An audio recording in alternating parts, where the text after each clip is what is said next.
Culture is simply the collective nature of customs, arts, institutions, and achievements of a group of people.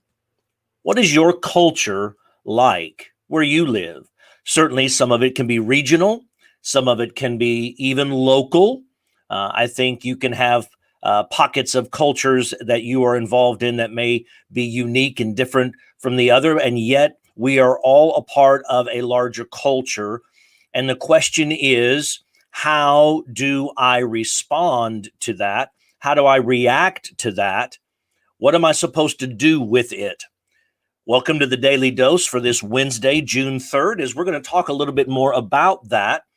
Thank you for being with me today. Today, we're going to talk about being counterculture. And I want you to think about that for a second, because I think we've all cut our teeth. Many of us have cut our teeth. If you're my age or older specifically, you've cut your teeth on this idea that the church is against. We've been against things for a long time, and we have rallied against things. We've boycotted against things. We've protested against things in the church world, and we have isolated ourselves and we have separated ourselves in many ways. And in some of those things, it was appropriate. In some of those things, it was right. And yet, I think many times we just came off as hateful. And I think we have to be careful, specifically in the culture in which we live. Yes, culture in which we live, because we have all been a part of shaping the culture in which we live, in the same way that I think we should be a part of shaping the culture in which we live differently today than maybe we ever have before. As we seem to be on the brink of larger issues in our country, as we're coming out of the stress and the anxiety of a pandemic, as we are reeling right now with this sense of racial tension that's going on, we have so many things to consider today. And we have so many thoughts, I'm sure, going through our minds about, we have lots of thoughts. I read them every day on social media. We have lots of thoughts. Only some of them tend to be helpful. And so we've got to be very careful, because when you think about church and you think about culture, what we often do in the church world, now listen, I'm 26 years into this business, so to speak. I'm 26 years leading churches. And at this time, I can tell you, in my experience, the church typically views herself in isolation from the culture. Now, in some ways, we almost at times feel that we as the church should be actively, aggressively in opposition to the culture. Now, let's just think about that. How does that play out? If you think about it all the way through, how does that play out? At the end of the day, if all we are ever known for is how much we hate the culture, how's that going to play out? How does that make everybody else feel? Does that open doors or does it close doors? Does it give you opportunity to have conversations, or does it just give you opportunity for condemnations? Because let me tell you, you can have one or the other, but you can't have both. You can't, on the one hand, be condemning everybody, and on the other hand, want to have conversations with them about the gospel of Jesus Christ. We can't do both of those things. And so now we have a choice to make. We all have a choice to make. Do I want to have a conversation with people about the gospel of Jesus Christ, or do I just want to condemn everything that's going on because it's different than it was when I was a kid? We got to be real careful here, because if all I am known for is the condemnation, then the conversation about Jesus Christ never happens. Now think about that. What legacy do we want to leave this generation? What right now, the way we are being right now, this moment in history, 20 years, 30 years, my kids grow up, my grandkids are coming through school. What are the history books going to be saying about the church in this time? What's it going to say about Christians in this time? Oh, they hold themselves up in their own little bubbles, and they didn't seem to care at all about the world. I believe you and I both right now care deeply about people's eternal lives and situations. So what does it mean for me to be in a counterculture? You know, we've heard it said, be in the world, but not of the world. Jesus never actually said it that way. What he simply said is that we are not of this world, but we are aliens and strangers. The Bible will say we are citizens of a different kingdom. But the reality simply is Romans 13 says I'm supposed to obey the laws of the land today. So I am a citizen here. I am a citizen there. I'm looking forward to being there, but right now I'm here. So for those of us that have cut our teeth on this idea that the church is right, the culture is wrong, the church is awesome and the culture is evil, what do we do when we begin to understand that culture, we are in this culture? I think for me, it makes me feel sad that I haven't been a larger part of shaping the culture in a better way. Maybe it's because I got sucked in and I got trained and educated to understand that the church, oh, we've got to be against. Why can't we be for something? Why can't we be for something? See, we have some choices to make when it comes to the culture. We can continue to think that we have nothing to do with the culture, and we would be deceiving ourselves. And so I can isolate from the culture, and there's a large population of Christianity that believes in isolation. Just isolate ourselves away, insulate and isolate ourselves from the world. We don't want to be any part of it. We don't want to go anywhere. We want to do anything. We just want to isolate ourselves. We want to separate ourselves. And there's a large group of people that want to do that. Now, there's a difference in isolation and separation. Let me talk to you about that. Isolation says, much like a hermit, I don't want to know. I want to be off the grid. I want to be off the grid. I'm not going to engage in technology. I'm not going to engage in these different kinds of things. I just want to isolate myself. I want to insulate myself. Please don't come touch me, culture. I don't want to be anywhere around you. Separation, however, tends to be a little more condemning. Separation says that I'm better than you. And I know it. I'm sorry that you don't. I'm sorry that your ignorance doesn't know that I'm holier than you. And so I'm going to be aloof and elitist, and I'm going to separate myself out. I know people like that. I have people like that in my extended family. Then we can integrate. And this is a dangerous position to get into. We can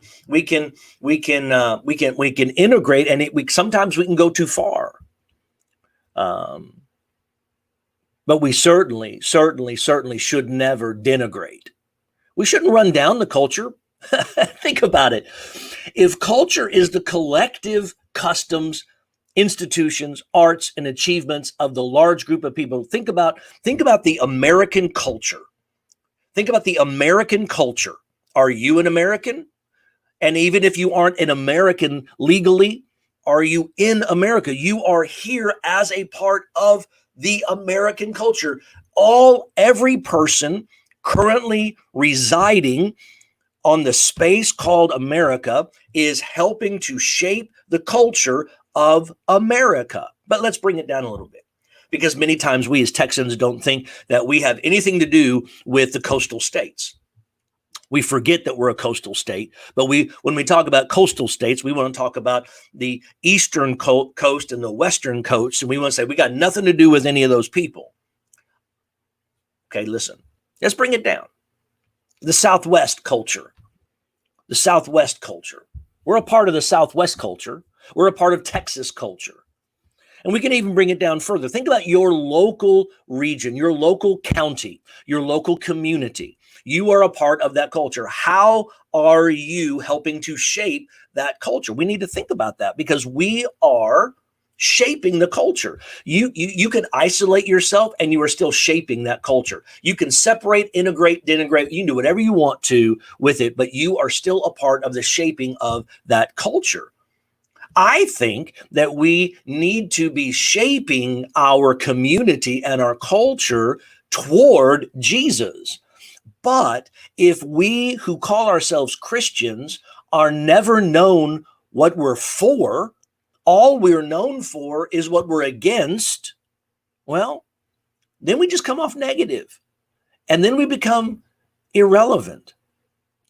This microculture called Christianity, so to speak, this subculture still shapes the larger culture around us. Now, if you think about the early church, if you think about the church in Acts, there's a whole lot of talk today about how we just want to go back to the church at Acts. Well, I do too, but if we went back to the church of Acts, we couldn't do this right now, because back in the church of Acts, they didn't have this. So what do we do? How do we live in a digital age and be first century in our behavioral model?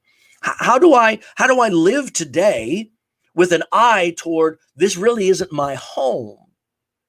Well, if we look at what the early church and how the early church acted, I challenge you, go back, read Acts, and look at these things. Read the writings of Paul and how he was shaping the church to shape the culture around them.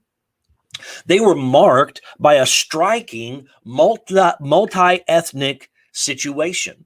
They had all kinds of ethnicities that were in the church together. We have so separated these things today that we are tense about it. And we're facing so much tension about it. And I truly think that in many ways, it's simply because we have lost sight of the shaping of our culture. And we need to get back to that. But we didn't get here in a day. We're not going to get there in a day. But I truly believe we need to be striving toward being diverse in our representation. And we need to be working together to be pioneers in civility. We need to be working together to be pioneers in civility.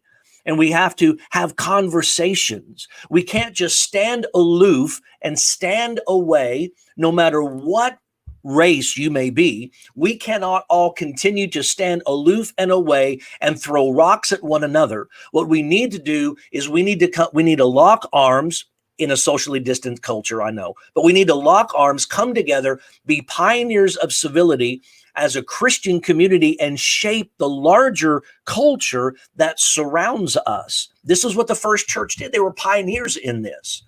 They were bridge builders to the opposition. They were famous for their generosity. They were famous for the care and justice of the poor and the marginalized. They were famous for the preciousness of life and the sexual ethic that was different than the surrounding and prevailing thought of the day. Tomorrow, and I encourage you to come back tomorrow, I'm going to have a guest on with me. He and I have known each other for a lot of years. And we're going to talk about this concept of the regional church. We're going to talk about how some churches are known for the care and justice of the poor and marginalized, and some churches are known for their different things. And what we want to talk about is how we have to move forward in a new and make a new path in a new way if we're going to really shape this culture. We can't be red church. We can't be blue church. We can't let politics run our church. We can't let national politics run our church. We can't let national politics shape what we do in the church. The church needs to be shaping what we do in politics. It's a radically different perspective.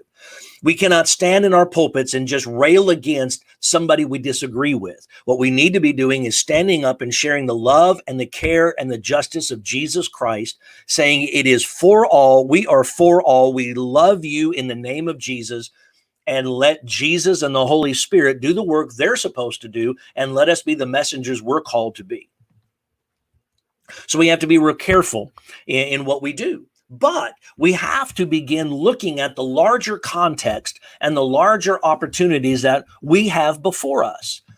And we have to realize that we need to be investing in all of these things. If we're going to be the church as Jesus bore the church in Acts, as he began it, as it started, and we look at characteristics in the early church, unfortunately, we don't see all those characteristics in the church today.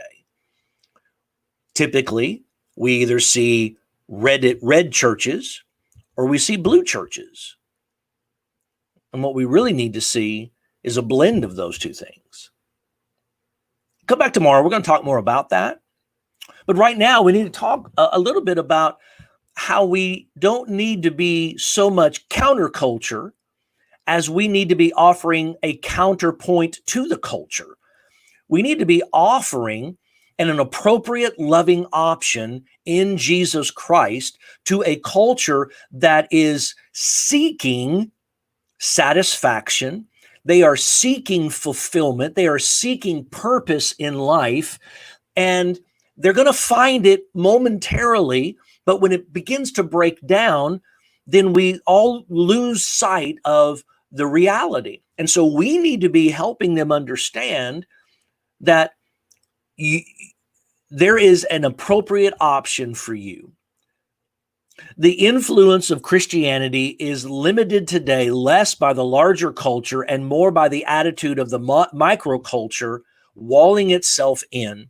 Think about that. The influence of Christianity is limited today less by the larger culture.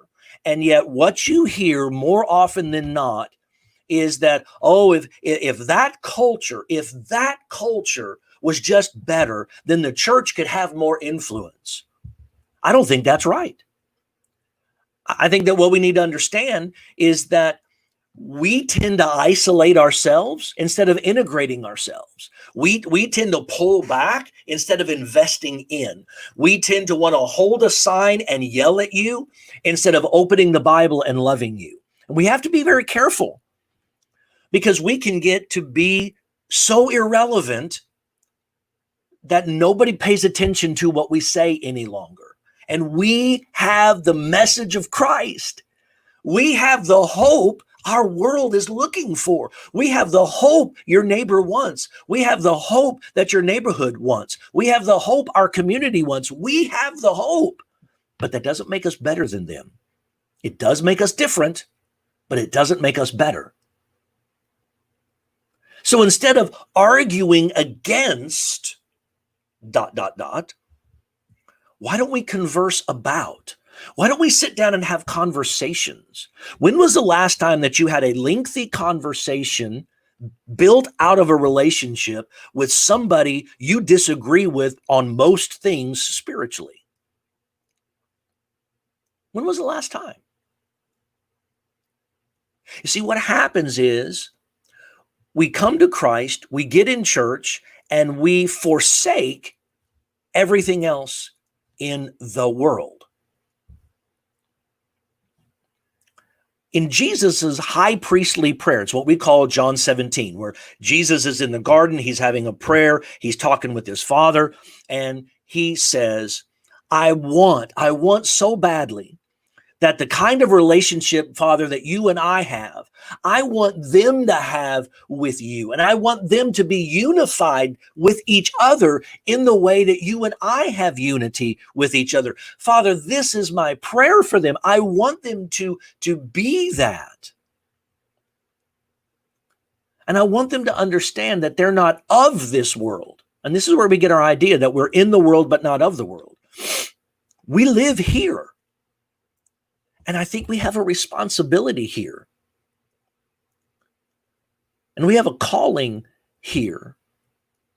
And I think it's vital, specifically in this moment that feels like we're on the brink of war in our own country,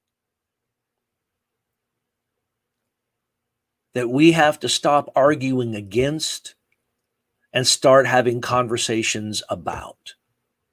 Now, we must be evaluating the larger culture around us in order to give them the better solution. Now, see, it can be easy for us to say, what you're doing is wrong, Jesus is right, choose Jesus. And you know what? You're absolutely right. But our culture today doesn't hear things the same way that maybe we once did. So we have to evaluate our culture.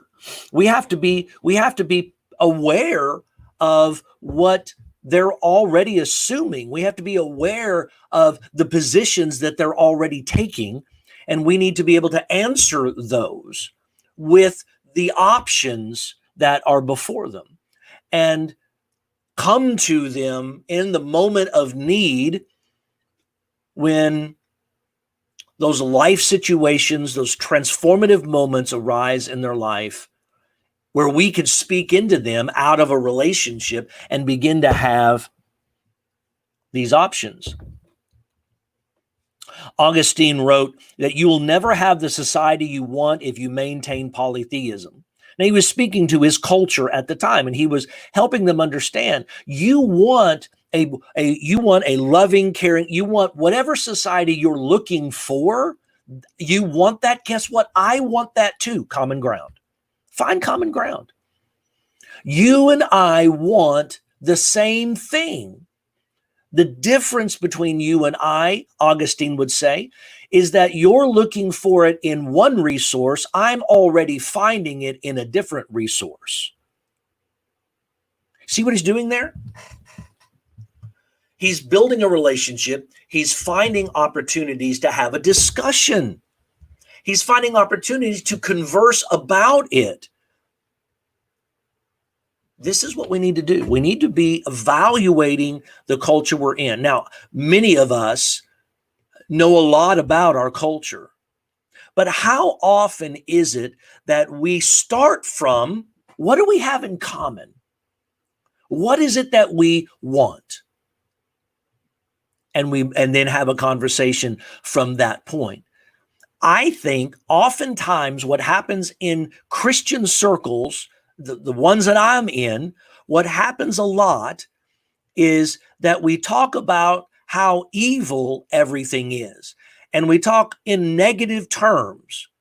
And we talk in hateful terminology. Let me tell you, our culture today has no room for hate speech. Now, we can claim all of the amendments you want. And we can claim all the rights and privileges that you want. But here's the reality. Nobody wants hate speech. We don't want it. Others don't want it. Nobody wants that. Nobody wants to be the recipient of that on both sides of any situation. So let's start where we have commonality. Let's start with the things that we agree on and work from there.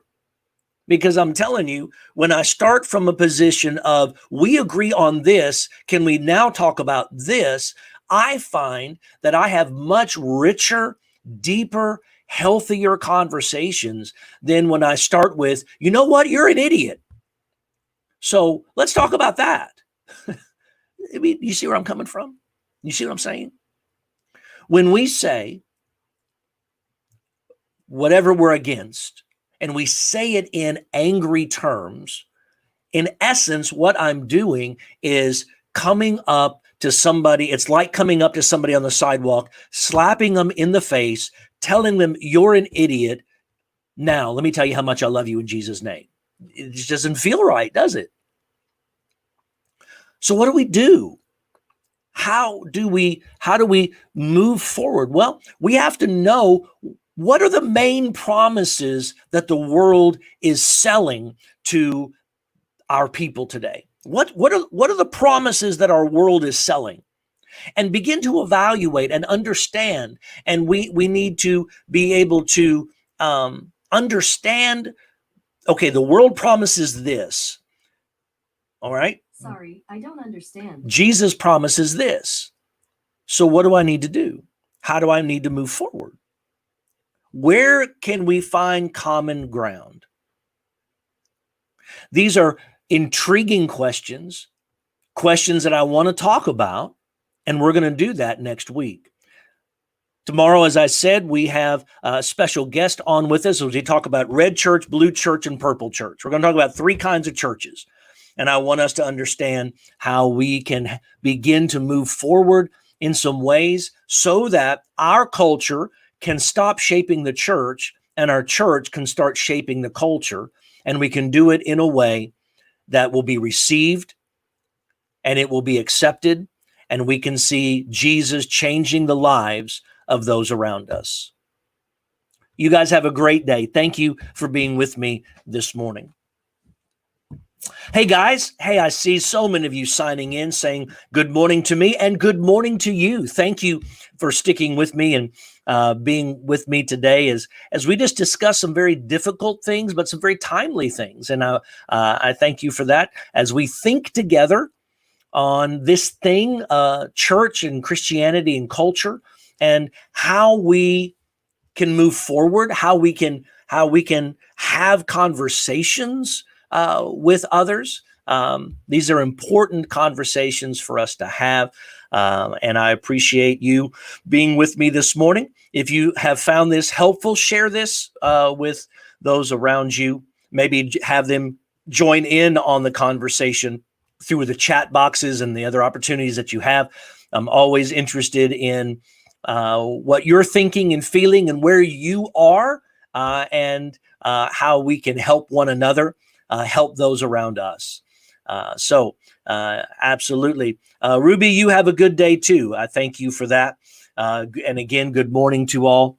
Vanda, you're right. The church should have empathy because we're all God's children, in the sense that every human is a creation of God. Some humans have chosen to enter by faith into the family of God. And so even from a basic human to human perspective, we should empathize with one another. We should have empathy on a human level. And I think that is extremely important. How do we have empathy for our neighbor? Or do we have animosity for our neighbor? And it's a tricky walk. It can be a slippery slope, and we've got to be cautious about how we make those steps moving forward. We talk about living out the gospel, and essentially this is what I'm talking about, is living out the gospel, and not just the gospel that changed my life when I put faith in Jesus Christ and received the forgiveness of God, but living out the reality of that from that day forward, and letting it shape my life from that day forward. And as we do that, we can see positive things happening. So again, we have so many things to talk about. And we have days ahead to do that. So join me tomorrow morning as we will have a guest, and we'll have and Greg and I will have a conversation together. Hope you'll join me. You guys have a great Wednesday. Don't forget, those of you in the area, we do have prayer meeting tonight. You can go to fbccrowley.org and you can find you can find the link there to the prayer meeting. And this is a time that we do gather and we pray and we consider different things. And thankful for Mr. Artis as he's leading that and guiding us in that way. Very appreciative of him stepping up and taking that role on. And it's a good time, and you should come and be a part of what's going on as we are letting God shape us, as we open the scriptures, evaluate those honestly, pray about them fervently, and let the Spirit of God change us effectively. So come be a part of that with us this evening. You guys have a good Wednesday. This Sunday, we are online still for a couple more weeks. We are online, so join us at 8 o'clock or 11 o'clock. We have a very special service that is being prepared and prayed and planned for. It'll be unique. It's going to be different than maybe you've experienced before or recently. But we feel that in this time and in this moment, we must take some time. And so join us, be with us, 8 o'clock, 11 o'clock. Both are live services. They are different in their feel, but the same Jesus overall. Thank you. Y'all have a great day.